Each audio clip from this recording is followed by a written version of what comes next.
इस कहानी की शुरुआत में आर्कटिक की ठंडी जगह पर एक गुफा के अंदर कुछ रिसर्चर्स को एक जमा हुआ क्रीचर मिलता है, जिसे वो बर्फ के साथ ही काट कर अपनी लैब में ले आते हैं। यहाँ रिसर्चर्स को पता चलता है कि ये 40,000 पुराना क्रीचर है, इसीलिए यहाँ पर स्टैनली नाम के एक एंथ्रोपोलॉजिस्ट को बुलाया जाता है। एंथ्रोपोलॉजिस्ट उन्हें कहा जाता है जो पुराने जीवन और नए जीवन के ऊपर रिसर्च करते हैं। और अब जल्दी यहाँ पर सबको पता चलता है कि बर्फ के इस टुकड़े के अंदर जो क्रीचर है, दरअसल वो एक इंसान है जो पिछले 40,000 सालों से बर्फ में जमा हुआ है। ये सुनकर सबके सब बहुत एक्साइटेड हो जाते हैं, क्योंकि ये एक बहुत बड़ी खोज है।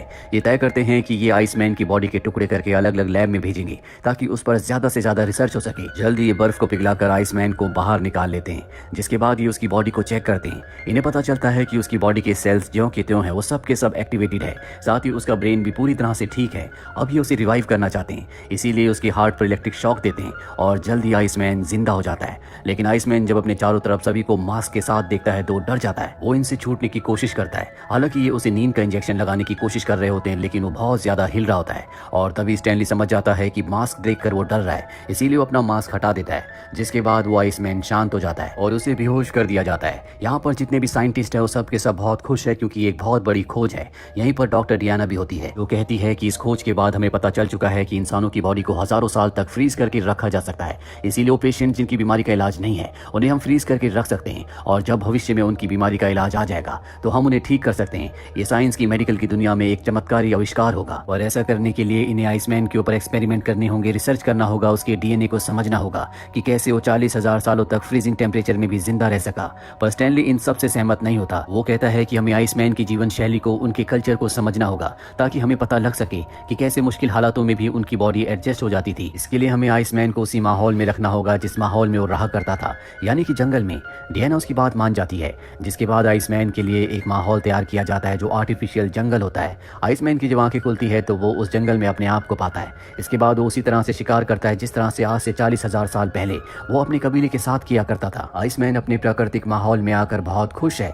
अगले दिन झरने में नहाने के बाद वो मछलियां पकड़ने के लिए जाता है, जहां पर उसे एक पाइप दिखता है। पहले उसे सांप समझ लेता है, पर जब वो पाइप को खींचता हुआ आगे बढ़ता है तो वो एक दरवाजे तक पहुंच जाता है। जैसे वो दरवाजा खोलता है तो देखता है कि अंदर बहुत सारे लैब के कर्मचारी हैं, जिन्हें देखकर वो डर जाता है। सारे कर्मचारी भी उसे देखकर डर जाते हैं। आइसमैन को समझ में आ जाता है कि उसके साथ धोखा हुआ है, इसीलिए वो चिल्लाना शुरू कर देता है, जिसके बाद उसे ट्रैंकुलाइजर से बेहोश कर दिया जाता है। बेहोश करने के बाद उसे लैब में एक्सपेरिमेंट करने के लिए ले जाया जा रहा होता है। तभी वहां पर स्टैनली आ जाता है और कहता है कि वो कोई लैब का चूहा नहीं है, वो इंसान है। उसके पास भी इंसान होने के अपने हक है। हमें इस तरह से उसके ऊपर एक्सपेरिमेंट्स नहीं करने चाहिए। वैसे भी तुम सबने मुझे 14 दिन का वक्त दिया था, जो वक्त अभी पूरा नहीं हुआ। इसके बाद आइसमैन को एक बार फिर से उसी के आर्टिफिशियल जंगल में भेज दिया जाता है। स्टैनली अब तय करता है कि वो खुद उस जंगल में जाएगा, ताकि वो आइसमैन के साथ रह सके और जान सके कि उसकी जीवन शैली कैसे थी, कैसे पुराने लोग इतने ज्यादा ताकतवर थे, ऐसे वो आग की गर्मी को और शरीर को जमा देने वाली ठंड को बर्दाश्त कर लिया करते थे।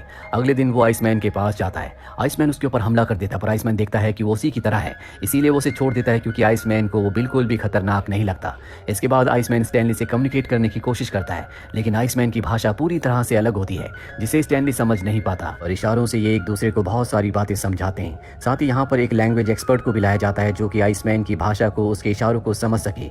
दरअसल इस एक्सपर्ट को बहुत सारी पुरानी भाषाओं का ज्ञान है। वहीं स्टैनली और आइसमैन की धीरे धीरे बॉन्डिंग बहुत अच्छी हो जाती है। एक रात को दोनों एक साथ गाना भी गाते हैं। और यहाँ पर जितने भी साइंटिस्ट हैं वो किसी भी कीमत पर जानना चाहते हैं कि आइसमैन 40,000 सालों तक फ्रीजिंग टेम्परेचर में बर्फ के अंदर जिंदा कैसे रहा। इसीलिए बेहोश करके वो उसे लैब के अंदर लाते हैं, जहाँ उसे एक चेंबर में डाला जाता है और चेंबर का टेम्परेचर धीरे धीरे कम किया जाता है। पर जैसे जैसे टेम्परेचर कम होता है, आइसमैन की हार्ट रेट भी कम होना शुरू हो जाती है। और एक पल ऐसा आता है जब उसकी हार्ट रेट ऑलमोस्ट रुक जाती है। पर इससे पहले कि उसकी मृत्यु होती, ये उस मशीन को ऑफ कर देते हैं। इस बार आइसमैन की जान जाते जाते बच जाती है। आइसमैन को उसी आर्टिफिशियल जंगल में छोड़ दिया जाता है। और जब उसके पास स्टैनली जाता है, आइसमैन कहता है कि तुम्हारे साथी मेरे ऊपर अत्याचार करते हैं, इससे तो अच्छा है कि तुम मुझे मार दो। पर स्टैनली ऐसा नहीं करना चाहता। सीधे डियाना के पास जाता और कहता है कि मैं चाहता हूँ कि तुम आइसमैन से मिलो। हालांकि शुरू में वो डर रही होती है, लेकिन उसके कहने पर वो आइसमैन से अगले दिन मिलने के लिए चली जाती है। आइसमैन उसे देखकर बहुत खुश होता है। वो डियाना के करीब जाने की कोशिश करता है, लेकिन स्टैनली उसे समझा देता है कि डियाना मेरी गर्लफ्रेंड है।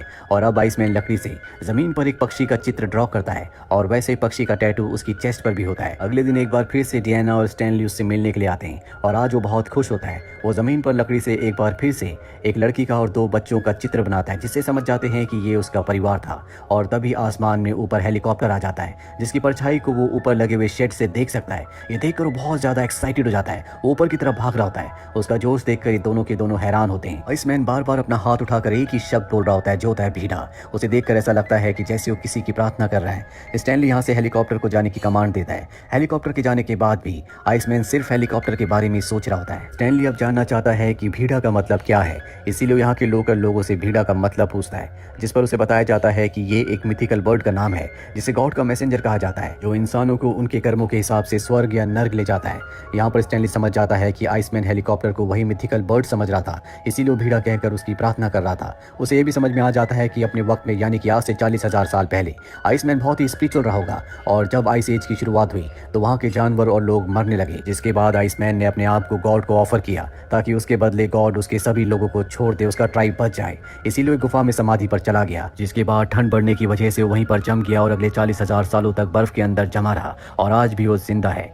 वही हमें आइसमैन को दिखाया जाता है, जो हेलीकॉप्टर वाले इंसिडेंट के बाद अब स्टैनली से बात करना भी बंद कर देता है। वो अपने शरीर पर किसी तरह के चिन्ह बनाता है। दरअसल वो एक बार फिर से समाधि में जाना चाहता है, क्योंकि उसे नहीं पता कि जब आखिरी बार वो समाधि में गया था तो उसके बाद अब 40,000 साल बीत चुके हैं। हालांकि यहाँ पर हर कोई उसकी मदद करना चाहता है, लेकिन उसकी मदद कैसे की जाए किसी को कुछ नहीं पता।